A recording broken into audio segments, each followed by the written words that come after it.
Hey everybody, it's Mark from Circle of the Dark Mother. Today we're going to talk about Pistis Sophia, the story of a Gnostic goddess. And actually, this is a little broader topic than that, but that's the main gist. So let's get started.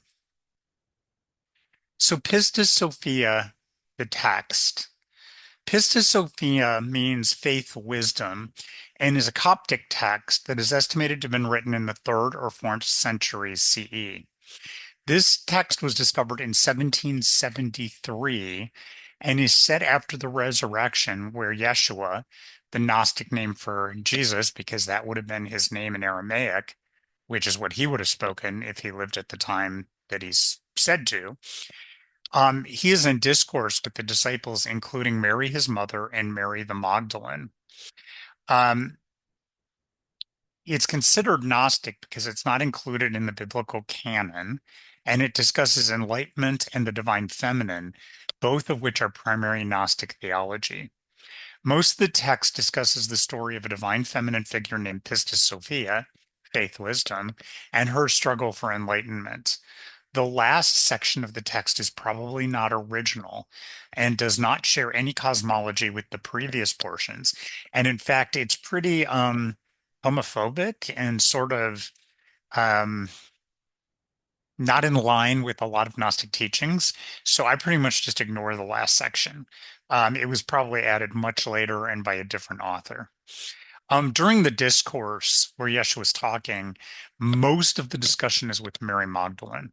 Other ones of the disciples pop up, but she's the one who is mostly asking questions and adding to the discussion. There are several translations of this text in English, the most popular being by G.R.S. Mead, and that's because there's a ton of them. There's many, many, many versions of this, really easy to get and really inexpensive. A great translation is by Dr. J.J. Hurtak, but it's pretty expensive and it only comes in a hardback edition. It's also a little bit daunting because he goes into a lot of his own sort of theology. And not that it's not good, but he uses terminology that if you're not familiar with it, it makes it a little hard. So the commentary is tough, but the English is excellent. Mead's translation is a little bit old school. And so some of the reading's a little bit dry and hard, where the Hurtak edition is modern English.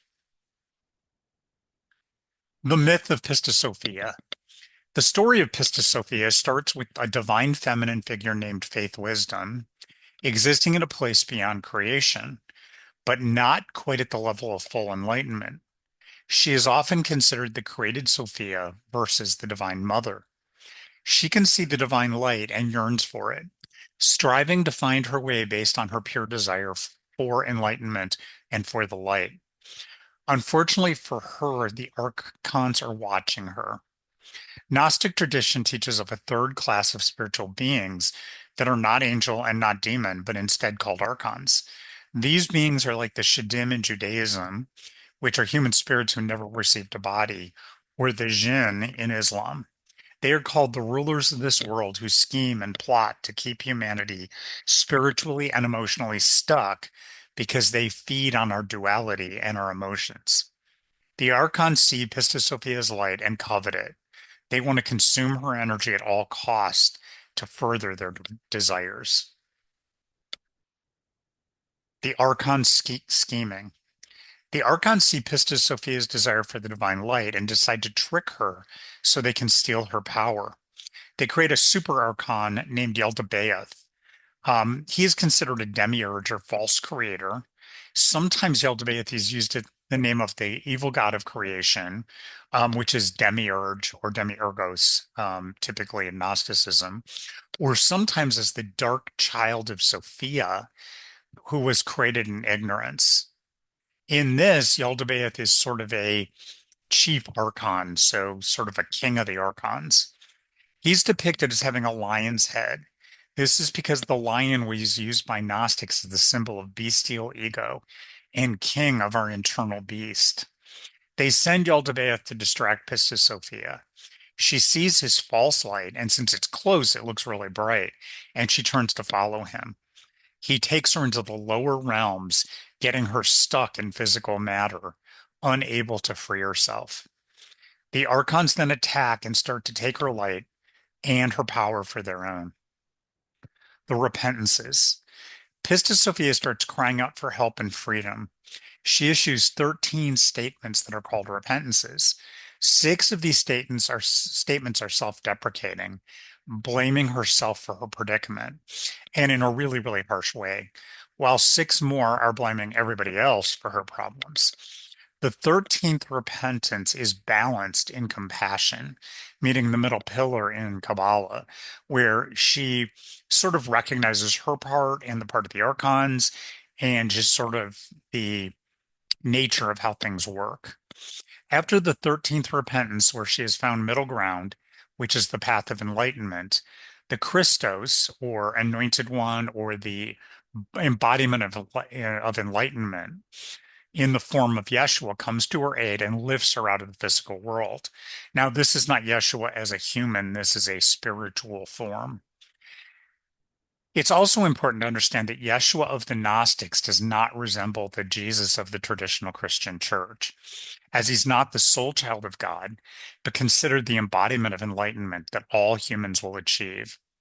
She eventually ascends even higher than her original station, reaching new heights of enlightenment and new heights within the realms of the heavens.